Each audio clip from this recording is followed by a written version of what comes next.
my story probably started really classic with my first period at around 12 or so, vomiting, nauseous, severe pain, thinking it was normal because I do suspect my mom had endometriosis as well, and maybe my granny too. So for them, it was normal. They were told it's normal by the gynecologist. So they just passed that information on. So I didn't really complain about my periods. I just thought the severity of the bleeding and the clotting and the severity of the pain was just normal. And in my early 20s, when I was in physio school, I would have been really active.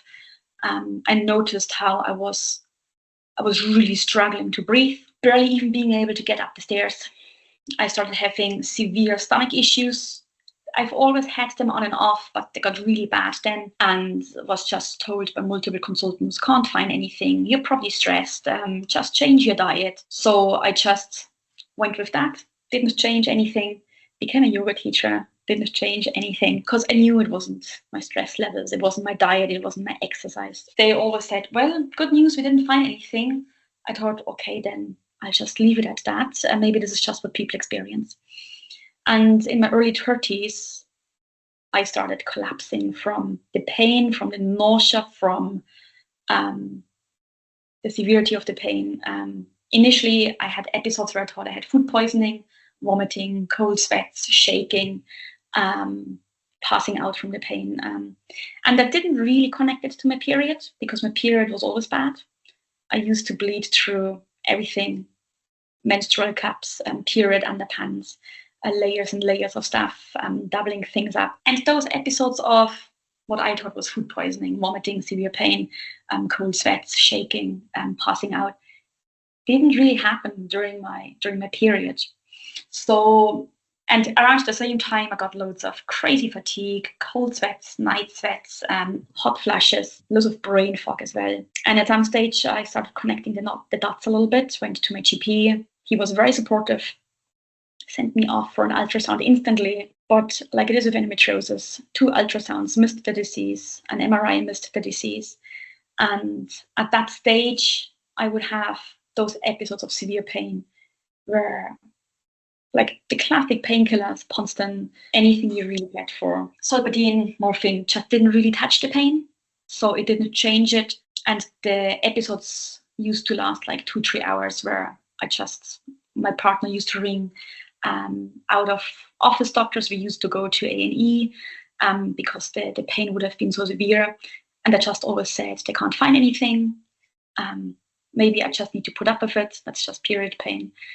So after my GP had sent me on to the gynecologist waiting list, it still took 2 years before I was eventually seen, while he kept sending referrals saying, this is really an emergency. This person has to be seen earlier.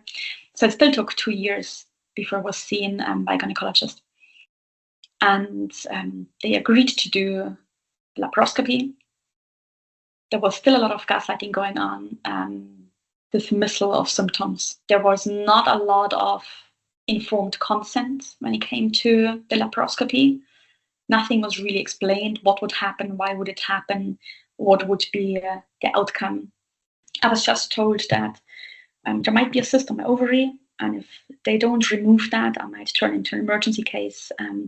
So I have to have that surgery now, and it will get rid of a lot of my pain. So I agreed to that surgery, but it wasn't done by a specialist. It was done by a trainee that wasn't very experienced with endometriosis.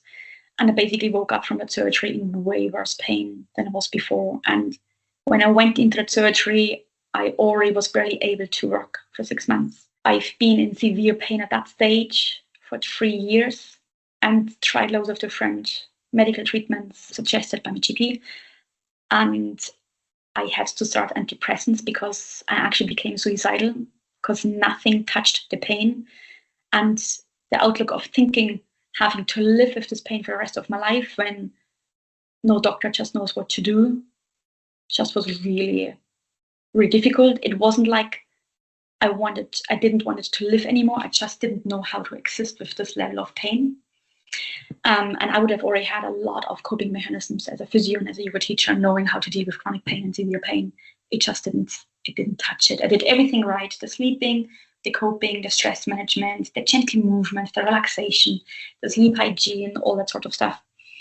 So after that first surgery left me in way worse pain than it was before the surgery, and that didn't give me any answers. I knew I wouldn't get the care that I needed in Ireland, because that was one of the top 2 endometriosis centres in Ireland. And at that stage, the dismissal and the way they behaved and treated me, and I refused to give certain answers to my questions. That was the last straw where I was like, this, like, they just don't know enough, and I have to go abroad.